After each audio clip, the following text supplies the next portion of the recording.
Docteur Ferdière, hier on a parlé plutôt de votre carrière de psychiatre. Aujourd'hui on va parler de vos amitiés artistiques et littéraires. Tous les écrivains, les peintres que vous avez côtoyés, qui ont été vos amis, que vous avez rencontrés, qui ont certains été vos adversaires. Oui. Voire Je vos ne ennemis. pourrais pas tout vous dire, Non, parce bien qu'il sûr y que en non. a certains vis-à-vis desquels je me considère lié par le Bien sûr, secret professionnel Bien le sûr. plus absolu. bien sûr. Sans quoi je vous ferai défiler tout ce qui existe. Bien sûr, pour être- mais sans entrer dans une nomenclature, Oui, parfois, une on liste, va, disons. On va à peu près faire Oui. une liste. Non exhaustive. C'est ça. Mais vous avez surtout connu d'abord à l'origine les surréalistes et tout le milieu surréaliste. J'ai connu à de l'origine Paris, les où- surréalistes. Oui. Alors par exemple André Breton, tout simplement. Eh bien, par André Breton, lorsque j'étais étudiant à Lyon, je faisais des poèmes surréalistes.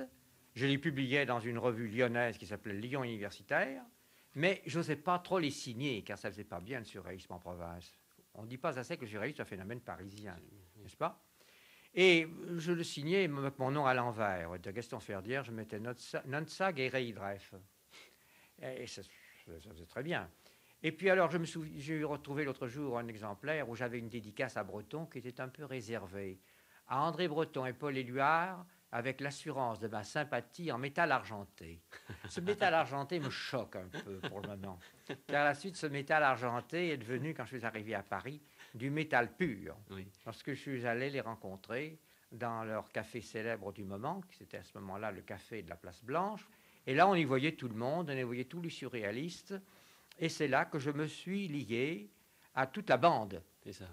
Donc à Breton lui-même, bien sûr, qui était un homme charmant, qui était un homme délicieux. On en a fait un type extrêmement autoritaire, un type... c'était un homme extrêmement aimable, répondant à toutes les lettres qu'il recevait, ne décevant pas les auteurs qui lui envoyaient même les poèmes les plus médiocres, mais les encourageant, leur répondant une lettre affectueuse. Je n'ai jamais vu dire du mal de quelqu'un d'une manière violente et tirer à boulet rouge. Je sais bien qu'il a prononcé des exorcismes, je sais bien qu'il y a eu des brouilles, je sais bien qu'il y a eu des mises à la porte, des rappels à l'ordre, etc.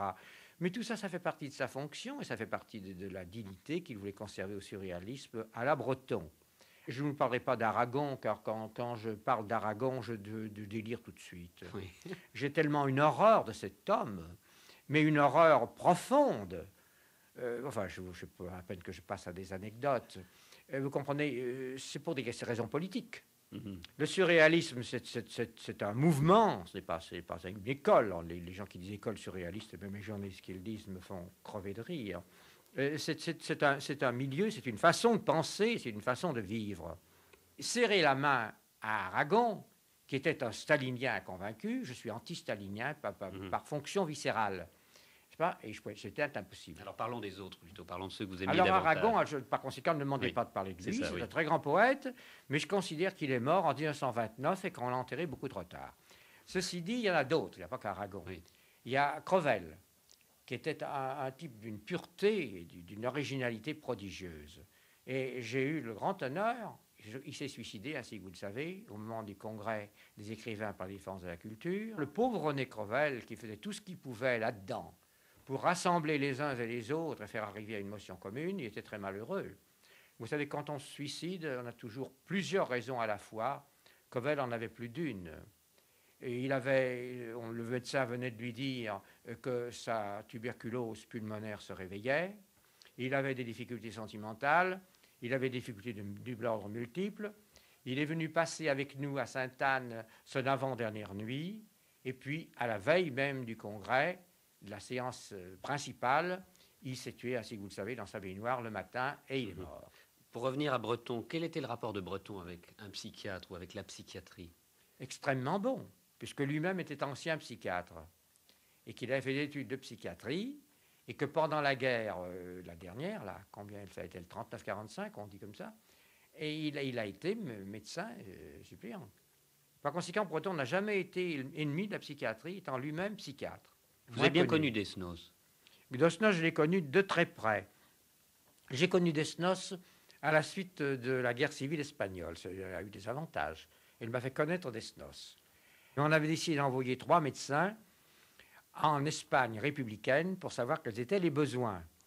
Ces 3 médecins étaient Julián de Aguilera, qui actuellement est devenu membre du Collège de France après avoir été professeur à Genève, le second Théodore Frankel, qui est un homme extrêmement important et qui a joué un rôle décisif dans la transformation du dadaïsme en surréalisme, qui a été ami de tous les dadaïstes et de tous les surréalistes, un homme qui n'a jamais écrit un mot, et puis moi. Là, c'est là que j'ai connu Frankel. Frankel m'a amené chez lui, j'ai déjeuné avec lui la semaine suivante, en revenant d'Espagne. Frankel m'a dit, il faut que vous veniez samedi. Samedi, vous êtes libre? J'ai dit, bien sûr, je serai libre toujours, si vous le voulez. Alors, le samedi, j'ai quitté l'hôpital psychiatrique de Chazal-Benoît, où j'exerçais, et je suis venu à Paris. Et Frankel m'a introduit chez Robert Desnos, au 18 de la rue Mazarine. Et là, j'ai trouvé le milieu le plus extraordinaire de Paris, avec tout ce que Paris comptait de gens qui pensaient, de gens qui écrivaient, de gens qui faisaient des poèmes, d'artistes, de comédiens, de mimes. Et il y avait tout le monde. Et cette maison était totalement ouverte? Ouverte à tout le monde. Oui. C'est Desnos. Et il y a Jean-Louis Barrault, oui, qui venait, dès que son spectacle était terminé, oui, qui était chez nous. C'est le moment où Jean-Louis Barrault montait Numance, oui, sa première pièce de théâtre qu'il a montée lui-même. Par conséquent, Robert Desnos, j'ai été lié à lui d'une manière hebdomadaire. J'étais à tous les samedis de Desnos. Mais c'est Desnos qui ensuite vous a alerté sur le cas d'Artaud quand vous étiez Desnos directeur de l'asile de Rodez. Desnos vous a un jour écrit pour vous dire que... Mais il m'a écrit pourquoi? Il m'a écrit, il avait des raisons de m'écrire. On me parlait d'Artaud. Tout le monde me parlait d'Artaud. Artaud, vous le savez, avait été au Mexique, et puis il était revenu, et on voyait Artaud errer dans les rues de Paris. Et on me disait, mais pourquoi ne le vois-tu pas? Pourquoi ne fais-tu pas quelque chose pour lui? Mais non, c'est parce que j'avais rien à faire. À ce moment-là, on ne savait pas traiter un délire de l'importance de celui d'Artaud, qui croyait qu'il avait à renouveler le monde, et qu'il était possesseur de vérités divines, et qu'il en avait eu la révélation, et qu'il fallait qu'il crée vraiment une nouvelle religion. Et il se promenait avec la canne de Saint-Patrick.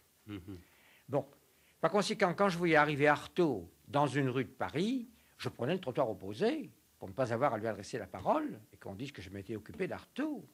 On me racontait la semaine suivante chez Desnos, Ferdière, vous avez tort de ne pas intervenir. Il a cette semaine à la coupole, il s'est approché d'un monsieur qui prenait une consommation avec sa femme et il lui a dit, oh monsieur, mais pourquoi avez-vous une femme verte, absolument verte? Alors ça fait un scandale, etc. Un jour, avec sa canne, il fauchait toute une série de consommations sur une table. Enfin, on sentait bien que ça allait de plus en plus mal.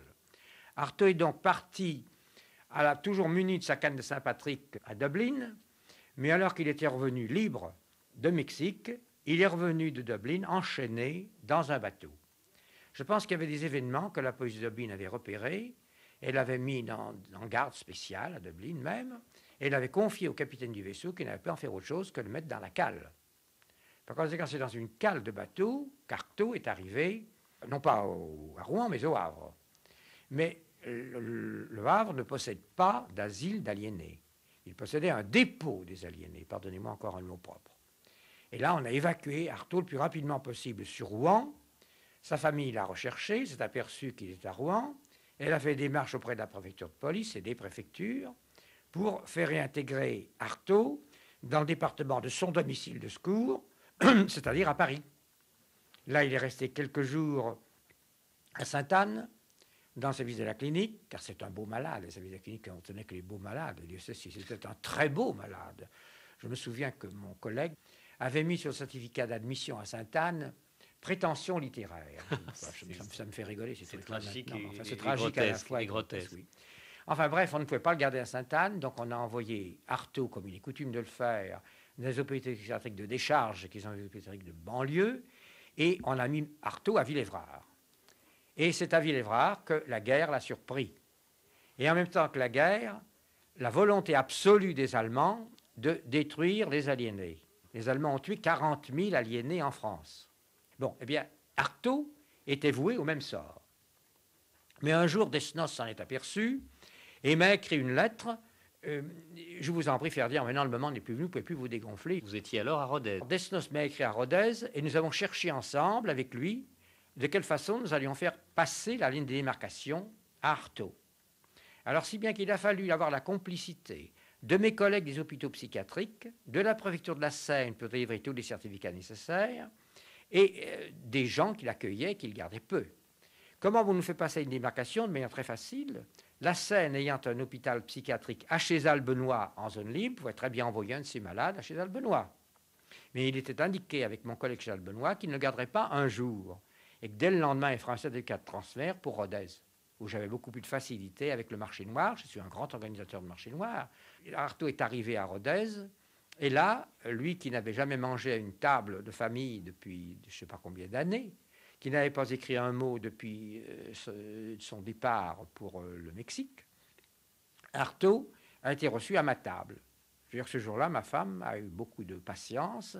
J'avais déjà 2 enfants tout de même, pour le recevoir proprement, pour lui donner à manger. Alors qu'Artaud s'est tenu assez mal à table tout de même.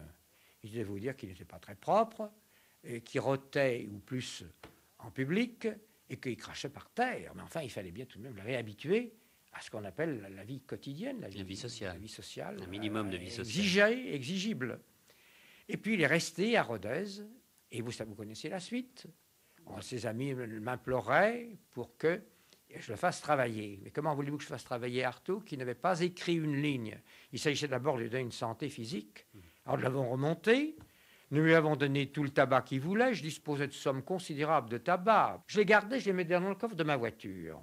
Et ces paquets de tabac m'étaient un moyen d'échange pour des pommes de terre. C'est comme ça que j'ai nourri Artaud. Et puis après, il a fallu le faire écrire.